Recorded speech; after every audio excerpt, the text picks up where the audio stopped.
అందరికీ నమస్కారం అండి. విక్టర్ వెంకటేష్ గారికి నమస్కారం. ఇందులో గోదావరి గట్టు మీద పాట రాశాను నేను.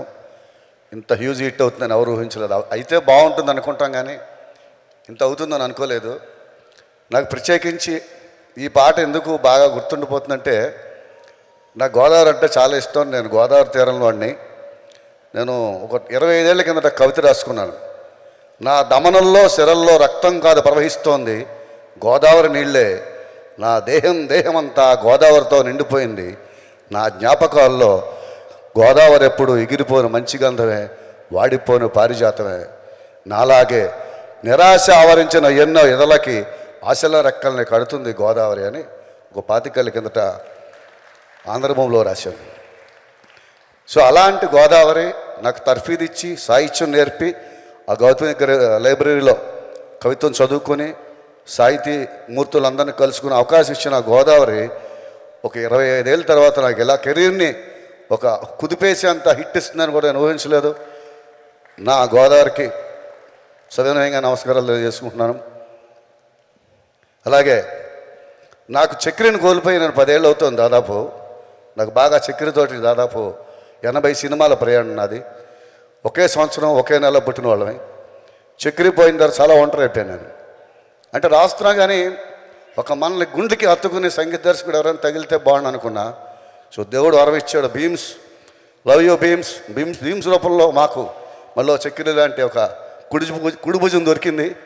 సో నన్ను ఈ సినిమాకి అనిల్ గారికి పరిచయం భీమ్స్కి సర్వదా కృతజ్ఞుడిని. ఈ మంచి పాట రావడానికి అంత మంచి బాణి ఇవ్వడం వల్ల, అంత మంచి కథ అనిల్ గారు చెప్పడం వల్ల, ఆ సిచ్యువేషన్ చెప్పడం వల్ల ఈ పాట పుట్టుకు జరిగింది. ఈ పాట ఇంత పెద్ద హిట్ అవుతుందని నాకు తెలిసి మా యూనిట్లో ఎవరు ఎక్స్పెక్ట్ చేయాలి. అనిల్ గారితో సహా అందరం అంత మంచి హిట్ అవ్వాలని కోరుకున్నాం. సో ఒక మంచి పాట, ఒక గొప్ప సినిమా, తనకు కావాల్సిన పదార్థాలని ముడిసరుకుల్ని దానంతట అదే వెతుక్కుని దానంతట అదే ప్రభవిస్తుందని మరోసారి నమ్ముతున్నాను. అలాగే రమణ గోగుల్ గారు, అప్పట్లో ఆయన సినిమాలు రిలీజ్ అవుతున్నప్పుడు నేను జర్నలిస్ట్గా పనిచేస్తున్నాను.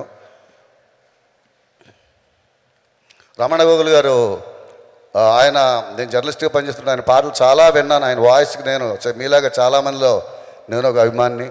ఆయన గారు చాలా బాగా పాడారు రమణ గారు. అంటే నేను మొన్న కూడా అన్నాను, బాంబుకి పిన్ను పీకింది మీరే అండి అని చెప్పి.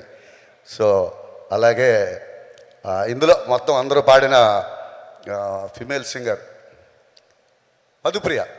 మధుప్రియ చాలా బాగా పాడామా. ఇద్దరు అంటే ఆ కెమిస్ట్రీ వర్కౌట్ చేయడం చాలా కష్టం. డ్యూయెట్లో సోలో సాంగ్స్లో అయితే ఓకే, కానీ డ్యూయెట్లో ఆ హావభావాలకి సమతూకంలో ఒక ఫీమేల్ సింగర్ కూడా పాడాలి. అంత బాగా పాడారు. అలాగే భాను మాస్టర్ నాకు బాగా మిత్రుడు.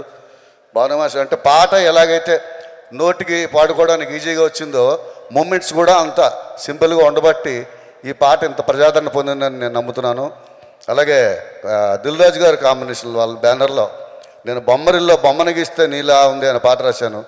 నా కెరీర్కి పెద్ద మలుపు ఆ పాట. ఆ తర్వాత కూడా చాలా పాటలు రాశాను. సో ఆయన బ్యానర్లో శిరీష్ గారికి, రాజు గారికి ప్రత్యేకమైన ధన్యవాదాలు. అలాగే నాకు ఇష్టమైన వెంకీ గారితో నీ కళ్ళతోటి నా కళ్ళలోకి అని తులసిలో ఒక పాట రాశాను.